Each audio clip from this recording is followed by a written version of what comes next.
మనకు విష్ణు భక్తి ఎలా వస్తుందో ఒక చిన్న వివరణ చెప్తాను. జీవులు ఎన్ని జన్మలు ఎత్తితే అన్ని జన్మలు పరమాత్మ వస్తాడు మనతో పాటే. జీవుడి కోసం మన ఆత్మ కోసము దొంగను పట్టుకున్నట్టుగా పరిగెడతాడట పరమాత్మ. మనల్ని పట్టుకోవాలని, మనం ఇక్కడ ఉంటే పోతాం కదా, బయట అన్నీ కావాలి మనకి, పరమాత్మ మాత్రం వద్దు. మనల్ని విత్తనంగా వేశాడు, కానీ మనం ఆయన కోసం చేయట్లేదు. అర్థమైందా? మనం ఆయన కోసమే కదా ఉండాలి, కానీ ఆయన మర్చిపోయాం, బయట అంతా చేస్తున్నాం. మాయలో పడిపోతున్నాం. పడిపోయి ఆయన్ను చేరుకోవట్లేదు. పట్టుకోవాలని పరిగెడుతున్నాం. దొంగను పట్టుకున్నట్టుగా పోలీసులు మళ్ళీ ముందుకు వచ్చి పట్టుకుంటారు, చూసారా? అలా వచ్చి పట్టుకుంటాడట మనల్ని. అర్థమైందా? అలా పట్టుకుంటే ఎదురుగా వచ్చి పట్టుకున్నట్లు ఒకానొక జన్మలో పరమాత్మ కూడా ఎదురుగా వచ్చి జీవుని పట్టుకుంటాడు. మనకు కృష్ణ భక్తి అప్పుడు కలిగింది అంటారనమాట. ఆయన పట్టుకుంటే ఆ జీవిని, అప్పుడు మనకు కృష్ణ భక్తి కలుగుతుందంట. మనల్ని ఆయన పట్టుకున్నాడు కదా, ఇక మనం ఆయన్ని వదలకూడదు. ఎప్పుడైతే మనం కృష్ణ భక్తి మనకు వచ్చిందో ఆయన్ని మనం వదలకూడదు. అది రాదనమాట. మనం ఈ మాయలో ఉంటాం కదా, అది రాదు అని చెప్తున్నారన్నమాట.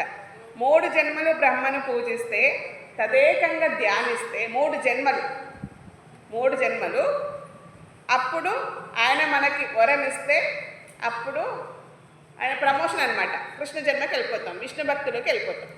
3 జన్మల తర్వాత 4వ జన్మకి విష్ణు భక్తి వస్తుంది. బ్రహ్మను 3 జన్మలు ఏకంగా ధ్యానించి ఆరాధిస్తే, ఆయన అనుగ్రహిస్తే విష్ణు భక్తిలోకి వెళ్ళిపోతాం అన్నమాట. 3 జన్మలు అలా. ఒకవేళ శివుణ్ణి పూజిస్తే 7 జన్మలు శివుణ్ణి ఆరాధించాలి. 7 జన్మలు. బ్రహ్మకైతేనో 3 జన్మలు, 4వ జన్మకి విష్ణు ఆరాధనకు వచ్చేస్తాం. విష్ణుకి ఆరాధన చెయ్యాలంటే 3 జన్మలు బ్రహ్మను పూజించాలి. 4వ జన్మకి మనం ప్రమోట్ అవుతామన్నమాట. అర్థమైందా?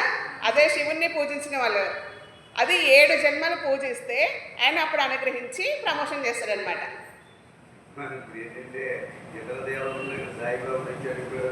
అవన్నీ మనకు సంబంధం లేదండి. మనం ఈ ముగ్గురినే మనం చూసుకుంటాం.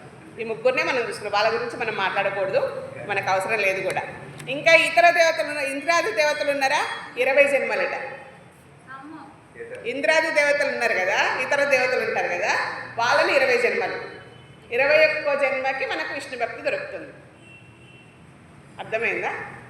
21వ జన్మకి మనకు విష్ణు భక్తి దొరుకుతుంది అని చెప్తున్నారు అనమాట.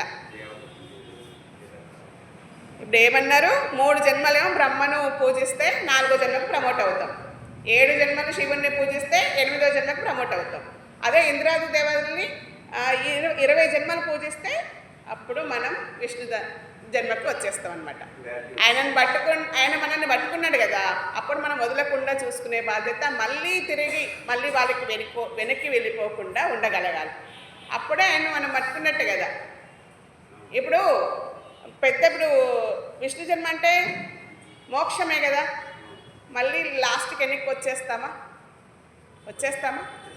రావు కదా. మోక్షం వచ్చినాక మళ్ళీ మనం ఎందుకు వస్తామండి? ఇంకా వెనక్కి రాలేము కదా. అదే అడుగుతుంది.